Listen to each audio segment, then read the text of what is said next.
my life because I became immersed in it. Going to places like Chinatown and learning the customs and the cultures of the Chinese New Year. Learning Spanish to communicate with other fellow travelers, new Americans and immigrants. Learning the various cultural subtleties became the greatest strength that I had to stand before you today and say, we have accomplished so much because we have been enriched by our diversity and our respect for cultural heritages around us. Learning these bits of heritage make us better equipped to deal with the issues related to religious intolerance, national pride, and the ability to adversely impact the local or geopolitical balance. I want to take a moment to talk about something that young students do. Some of you may have heard of the thing called the Model United Nations. They take students from all over the world and they bring them together. And they bring them together to talk about some of the very important struggles that are going on across the world. And what's amazing is that these children who are not wedded to a political perspective, who are not wedded to a sense of a national pride or heritage, are able to come up with great creative solutions to vexing national problems. How is it that when you go around and you look at boys and girls clubs and you see children interacting across cultures so easily, it is bringing their parents together for the first time, allowing them to be enriched by also the cultural diversity of our county and our people. So this is the challenge to all of us. It's often said that the first Intifada, prior to that, Arabs and Israelis lived in peace alongside one another. Muslims and Christians have long lived together in shared communities. Each of us, Nigerian Americans, non-Nigerian Americans, all of us, have a collective obligation to practice tolerance as well as being a guide to learn our cultural differences and draw strength from that, not xenophobia. If our federal government, ladies and gentlemen, I'm just going to take another moment. If our federal government spent as much time and money on international development and less on military armament, societies across the world in Africa, Central America, and parts of Asia would know greater prosperity. There would be less disease. We wouldn't be struggling with AIDS in sub-Saharan Africa. We'd be putting more money in education. We'd have greater crop production. And we'd see the world that looked more like our county, where people of divergent backgrounds can work together to create strength. We cannot control directly the decisions of the President or the Congress, but locally we can celebrate our heritage and understand that this mosaic or tapestry we call gorgeous Prince George's County has found a way to make it work. Let us teach our children about the courage, about the faith, and how many people acting as one can succeed. Our national motto is E pluribus unum, out of many one.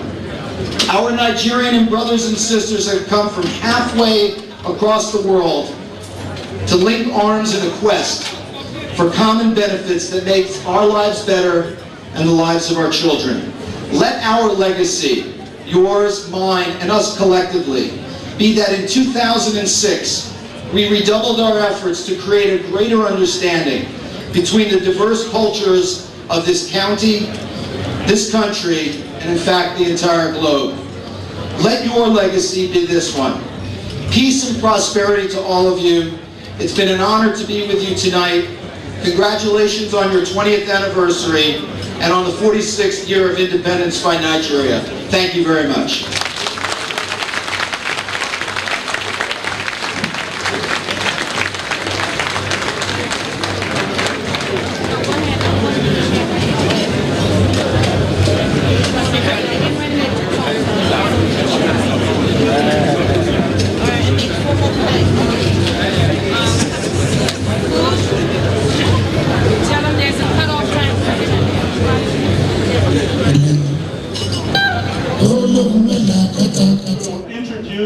Somebody that we all ought to know and be very grateful for knowing him for what country Nigeria.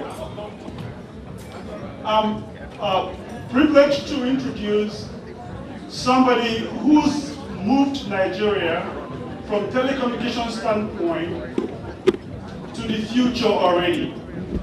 Everyone in this room, 5-6 years ago, it's very difficult to make calls into Nigeria. Today, we are all very privileged and able to make it without thinking. We have among us today somebody I am very, very proud to know, somebody who's done every one of us very proud. Our parents in the village, we're able to reach them at a moment's notice through all kinds of telecommunication devices. The person I'm talking about here is Engineer Ernest Ndugwe, the Executive Vice Chairman of NCC. I am very happy to introduce Ernest Ndugwe, who's raised and moved Nigerian telecommunication lines from 400,000 to 26 million lines within 3 years. Gentlemen, Ernest Ndugwe.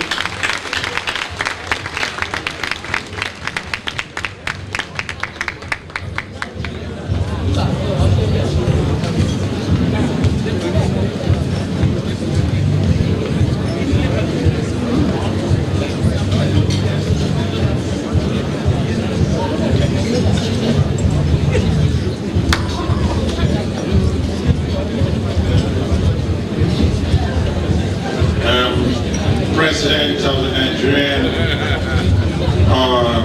Friendship Association, members of the high table, distinguished ladies and gentlemen. Let me first thank all of you for this privilege to address you this evening. First of all, to thank the association for the invitation to me to be here with you this evening.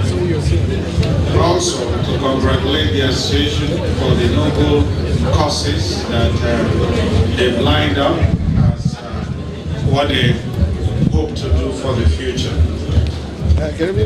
I just have been told to propose the toast of the Federal Republic of Nigeria. Nigeria, no doubt, is a great country, no matter what anybody says. 1 out of every 5 Africans live in that land called Nigeria.